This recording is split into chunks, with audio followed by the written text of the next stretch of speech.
Admin Mastermind and Teach Fit Family. We are back for another recap of last Tuesday. I guess it was yesterday morning. Uh, it wasn't that long ago. Just whatever you want to say, Josh.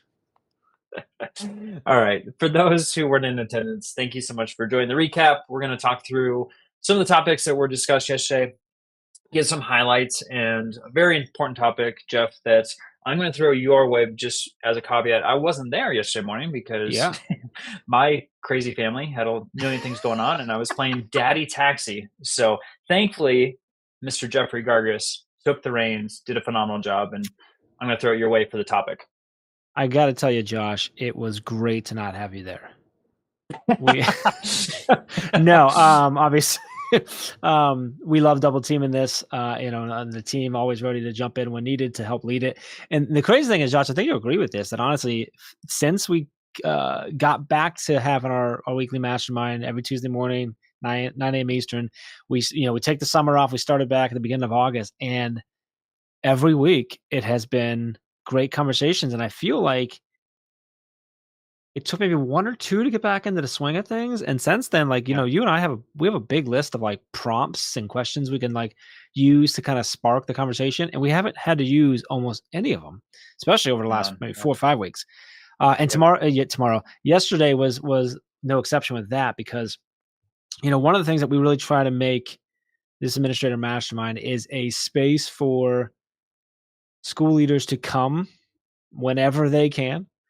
And obviously we want them to come and engage and have conversations and share value and get value and everything like that. But I think even more so, maybe if I can say it that way, we want them to know that it's a place that they can come in and um, share challenges and share frustrations and vent if they need to, and know that the group that's there is going to support them in whatever way we can. And this yesterday was a prime example of this.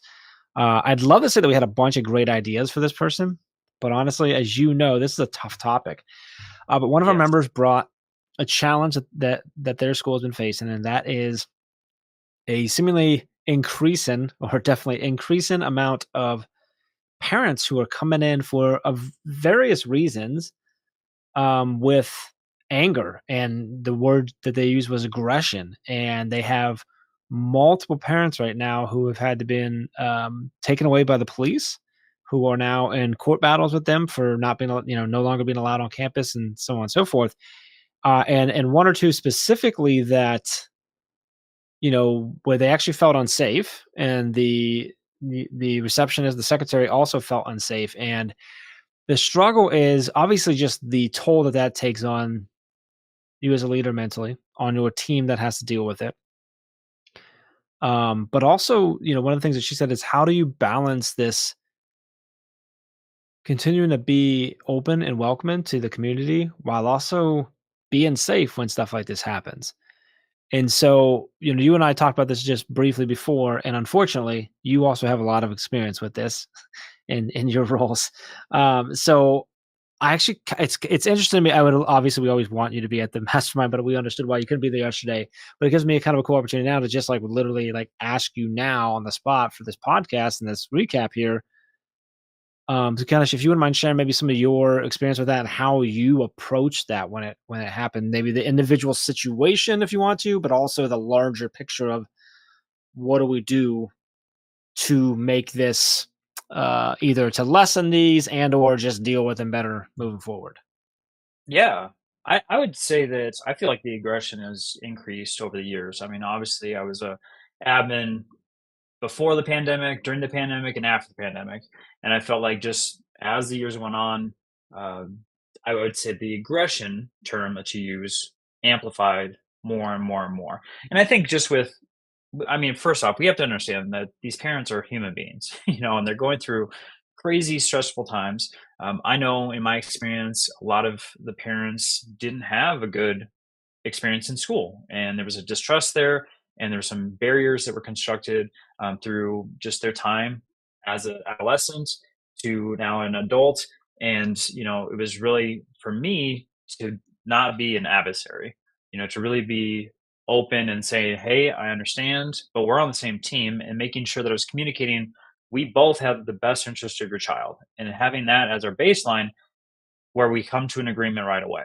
And if that was established, I felt like that communication moving forward and working through whatever problem was better. Now, I will say that when their baby is in trouble or they feel like there's maybe something going against their child, that's not fair. The parents would come in guns a blazing, metaphorically. So they're hot and heavy, and so really it was about how am I using the de-escalation strategies that I would with a student? I would use the exact same strategies with the parents, and get them to calm down. The other thing too is getting to a neutral site. Sometimes bringing them into the principal's office actually brings back a lot of those negative experiences that they remember as an adolescent or a child. And so, the other thing too is like having a barrier, having a giant wooden desk between myself and them is a visual that we are now on two sides. There's a great divide. And so going into a conference room where it was a table where I'm sitting next to them, actually was another de-escalation strategy, right? We're partnering here and we're doing this in proximity, and we're not doing it against each other or across the table or across the desk. The other thing is just like the way that I would talk to them. One is, in that communication is listening, letting them vent. A lot of times just giving them the space to yell and scream and maybe pace around in the conference room and kind of get out all of their you know transgressions or anger or whatever emotions that they have.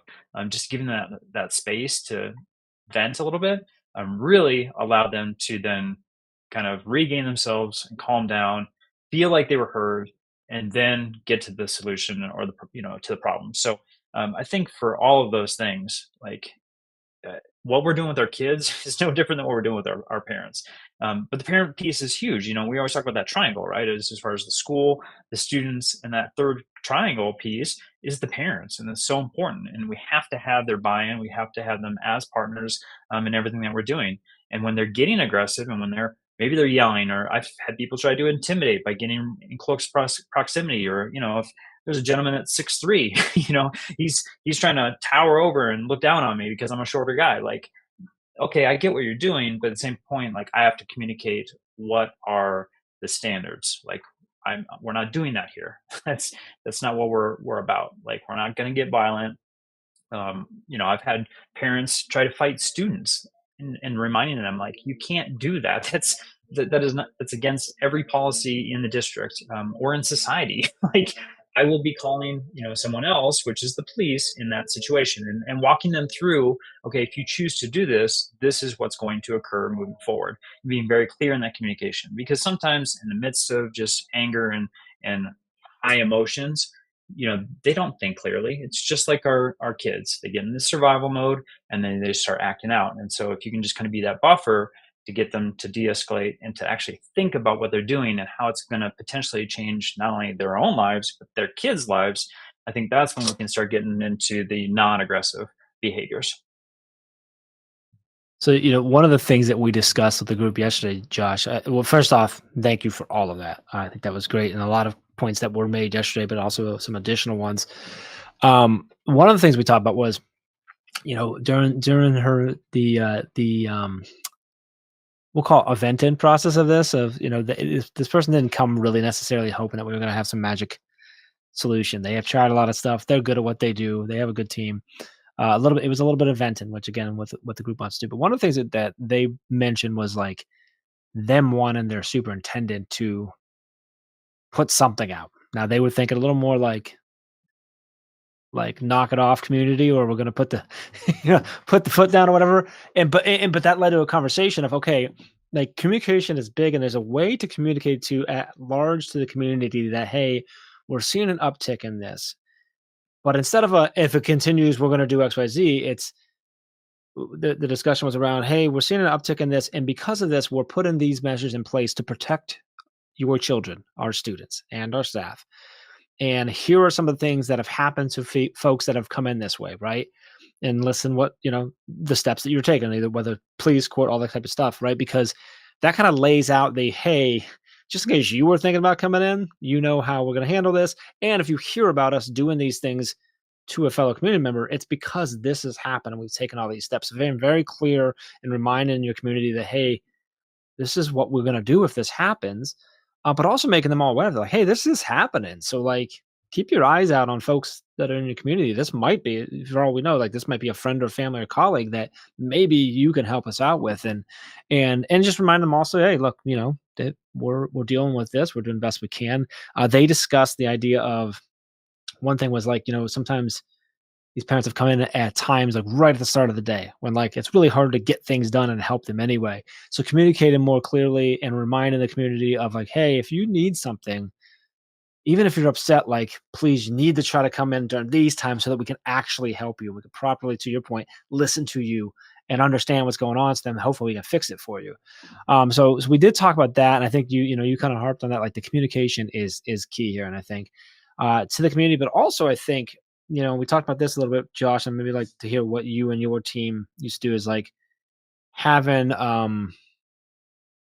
revisiting with your team the protocols and the systems that are in place when something escalates.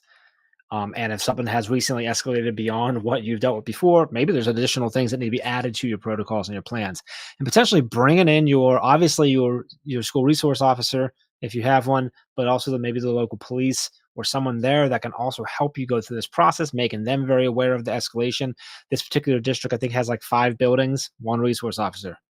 So the officer just wasn't there during this one the scariest time and stuff. So having the sort of revisits and revamp potentially your systems in your place or in the processes. One of the instances was that the secretary didn't feel that this principal was doing enough in this situation, and they felt unsafe. So how do you make sure that your team knows what the process is, what they should do, what you're going to do, and how you're both going to handle and keep each other safe? I think that's all really, really important to revisit and ensure that you're all on the same page and that local law enforcement is aware as well. And then sharing obviously the pieces that make sense to share out to your community as well of how things will go. So did you find yourself in your experiences, Josh, how did you address that with your team, those that you were leading on how like sort of the responsibility Mhm. of, hey, if something escalates, here's my job and what I'm going to do, here's what I expect from you or don't expect from you? Yep. Oh, for sure. And usually it happened, after something happened that we didn't expect, right? And Sure. we learned through it and said, okay, moving forward, we can't have X, Y, and Z occur. Yeah. And so, yeah, we would bring everybody from the front office in, as far as secretaries, APs, whoever was housed, the counselors were in that space, all coming together. And honestly, what we did was um, we kind of equated it to like, when there's like a shuttle that's launched, pieces kind of fall off, and then finally Yeah. the rocket's shooting up by itself. And so we kind of thought of that as the admin team. And so we bring everyone in kind of in pieces, and then they would kind of just fall off. And then we bring in another group, right? So it was like our admin, counselors, and our secretaries. Well, we talked to the secretaries first, as far as like, if you see this, this is what we would like you to do. If someone's getting agitated, this is what we'd like you to do. If someone comes in at a time that we can't, view them or talk with them, then you need to schedule an appointment, right, for them. Using some of the de-escalation strategies. So just working through that with them, and then just letting the secretaries walk out from that meeting. Then we go and we talk with the counselors, and then when the counselors fall off, then as admin, what are we doing? For us, as far as admin, the major thing was that we were very intentional about always having someone else in the room with us, either as a Hmm. witness, or just like if we felt like something was going on where we weren't safe, someone else could step in and say, you know what, this meeting's done. We need to Yeah. either have, you know, police with us, or, just kind of going through the next steps of what that meeting looked like. But a lot of times it was, again, after something occurred that we just had a blind spot on, didn't know about, it occurred. We didn't like how that felt, and we didn't like the direction it was going. And, I mean, sometimes we had to put a campus on lockdown, unfortunately, Hmm. because of, a parent issue. And, doing some kind of major escalation things that didn't just affect the front office, affected all the students in the building. And you know how kids are too, and they talk, and there's rumors, and then other parents are coming up and saying, hey, what happened, like, are Hmm. my kid safe? So something that could have been minor and shut down quickly turned into something that completely usurped the entire day, including the learning. And so for us, it was just constantly having these check-ins to see how can we be better as a team, how can we support each other, and how do we keep everybody safe, both staff Yeah. and our students. Yeah, and you were circling right back there too, and then the communication of that, right? So it doesn't catch like Yeah. wildfire and go. So, yeah, so a great conversation. I was super proud of the group and the space that we have created alongside all these awesome administrators from all around the country. That this person felt comfortable to come in and share what they shared, and two that that we helped them. They left feeling better. They left with some ideas and some suggestions, and I think the group got a lot out of it too, just through the conversation. So if you are listening or watching and want to be part of that conversation, it is 100% free to set up, to register and get in there. We are there every Tuesday morning at 9 a.m. Eastern time on Zoom. It's about 40 minutes, 45 minutes. You can pop in and out as you need because we understand your role. You also can come one week and then not come for 5 weeks. That's fine too. We'd love to see you every week, but people pop in as they can. And as I know it's there. As part of that, when you register, you'll get the Zoom link, but you also get access to the free Facebook group as well, which is for ongoing support. So you don't have to wait for Tuesday if you need something. So everything is over at teachbetter.com/mastermind for that. And I think that's all we got, right, Josh? We good? We'll see you next Tuesday, kind of a thing right now. Yeah. I mean, they get the Facebook group also, so feel free to add Yeah. to that wonderful and growing space as we want to continue to give you support. But yeah, I absolutely love this group and love the fact that they're sharing out things and collaboration is occurring for them to feel better after the meeting Yep. and getting out all their various problems. So we're here to support you. Please let Jeff or myself know if we can do anything for you. But with that, I would say can't wait to see you on Tuesday. See you next week.